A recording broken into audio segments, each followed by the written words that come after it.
I need to heal, and I've been on this journey for more than 20 years. And I come here today and I'm still crying.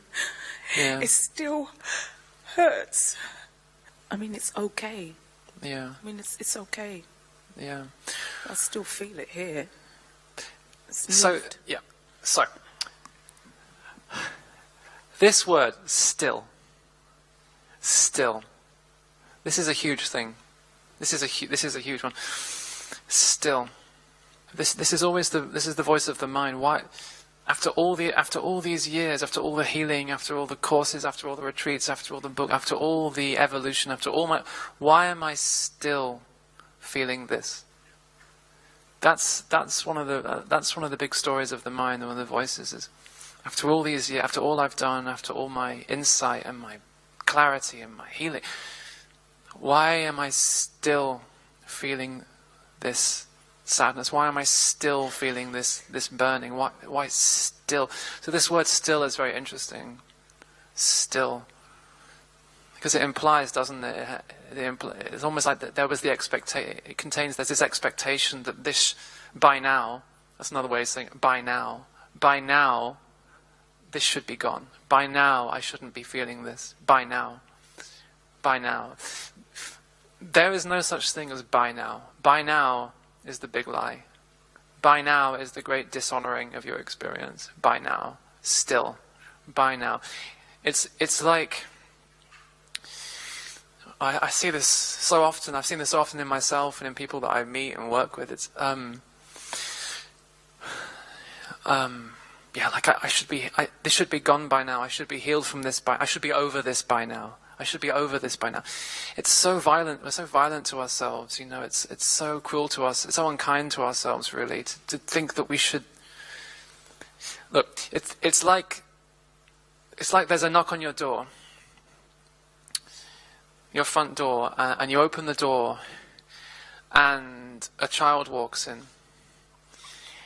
and the child, they've been wandering for many years looking for a home, and they're cold and they're frightened and they're lost and they're lonely and they're sad, you know, and this is like our experience. It's like so often that these children are knocking on the door, like the sadness, or like what else comes to visit? You said sadness comes and sadness. I'm no good. Yeah. I'm not worthy of this. Yeah. Unworthy. You may have a talent, but you ain't gonna get nowhere with it. You're no. Yeah. So these parts of us come to visit. You have to kind of reframe the whole thing. The doubt child, the sadness child, the child that feels like a total failure. They come to visit, and so quickly we go into the old story, like, why are you still here? I thought you would be gone by now. I'm so disappointed. I thought you would. Can you feel the violence in that? I mean, the self-violence. It's like they just come. All they want is just to be allowed to be here now. That's all they're asking. The sadness, the fear, the doubt. They just want to be allowed in now. And then we go so quickly into, why are you still here? It seems like it's such a small thing, but when it comes to the heart, it's such a huge thing. The heart, that's not the voice of the heart. The heart never says, why are you still here? The heart says, oh, you're here. The heart never says, why are you still here? I thought I was over you by now. The heart says, oh, you're here.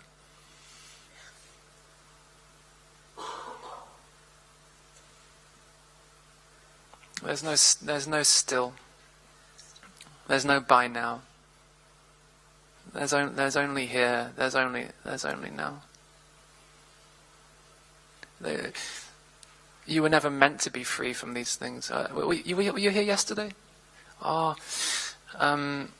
Yesterday I was saying how this idea that I should be free from. I should be free from this. That's the mind's version of freedom. Free from. Oh, I thought one day I'd be free from you.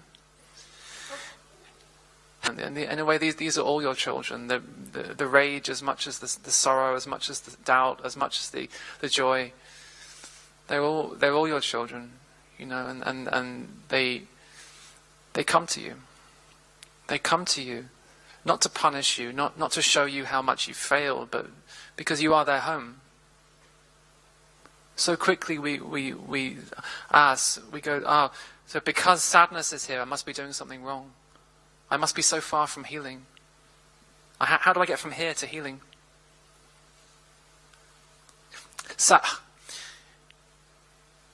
I've got it. Sadness does not want to be healed, it wants to be held.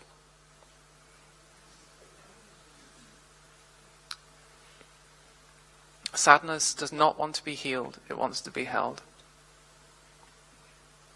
Which is the healing, ironically.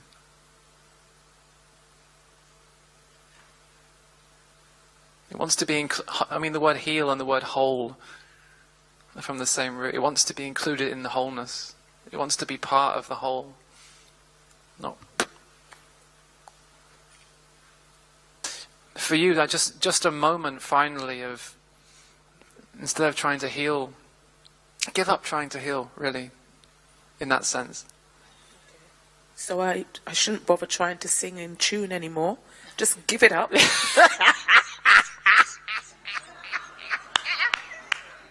Hallelujah, brother.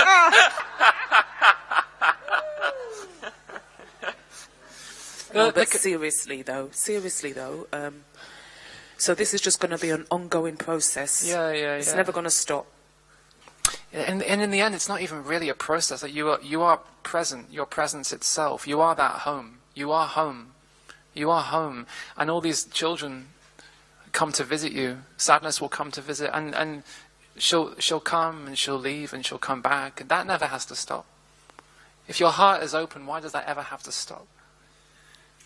If your heart is open, why does that ever have to stop? We always think in terms of getting there. Even healing becomes the new. If your heart, if your home is open, if your heart is open, sadness can come, doubt can come and visit, doubt can go. You can be the great entertainer. You know, you can entertain in the deeper sense of entertain, and entertain all of your guests. So they don't want to be healed. They want to be held. Yeah. And that's how you break the violence. That's how you, like, you're the one who begins to break the cycle of violence. You know? Every time you can, when that sadness child comes to visit, instead of pushing it away or running or going, oh, why are you still here? And when will I be free from you? Instead, just in a moment, you can just remember, oh, it's okay to hold it in your presence. It's held in your presence. That's how you begin to break this cycle of karma, this cycle of violence, you know. Like, it had to be you, right? It had to be you. Who else is there?